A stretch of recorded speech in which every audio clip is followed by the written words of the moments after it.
90% des prothésistes ongulaires en France stagnent à 1500 € par mois et on va analyser le profil Instagram d'une abonnée pour voir pourquoi est-ce qu'elle n'arrive pas à passer cette barre. Pour faire l'analyse, j'ai pris le compte de Venuseum by Elle. La première chose qui me saute aux yeux, c'est ton nom en gras. Il doit contenir ton prénom, ta profession, prothésiste ongulaire / cils, ta ville et les 2 premiers chiffres de ton code postal. En dessous, tu dois noter ton expertise. Ici, tu l'as écrit en anglais, sauf que ça n'aide absolument pas au référencement parce que nous sommes en France. Tu as également mis ton numéro de téléphone, je suppose que c'est pour que les clients puissent te contacter en cas de besoin, sauf que ce n'est pas clair et on ne sait pas vraiment pourquoi est-ce qu'on doit te contacter. En sachant que, juste en dessous, tu nous dis que nous devons lire les stories à la une avant de prendre rendez-vous. Pour une cliente qui arrive sur ton profil, ce n'est pas clair. Elle ne sait pas quel type de profession est-ce que tu exerces, quel est ton domaine d'expertise, pourquoi est-ce qu'elle doit absolument prendre rendez-vous avec toi et est-ce que tu saurais répondre à ses attentes. Pour les stories à la une, tu as mis notamment les retours clients, donc ça c'est très bien, témoignages clients, social proof, on sait que tu es capable de faire de très jolies choses sur ta clientèle. Donc qui suis-je?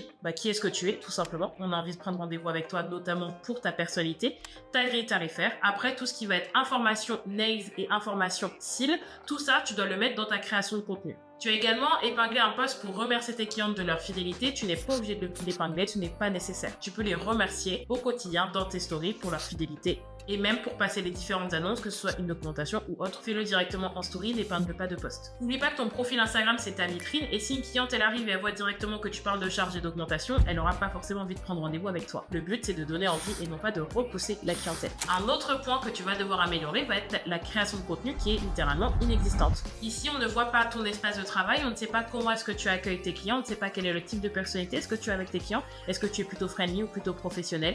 On voit uniquement le résultat de ton travail, sauf que ça nous donne pas envie de prendre rendez-vous parce qu'on ne peut potentiellement pas avoir confiance. Et si tu as envie de bâtir une clientèle stable et rentable sur le long terme, tu dois donner envie par ton contenu et on doit avoir envie de te faire confiance rien qu'en voyant ta page Instagram.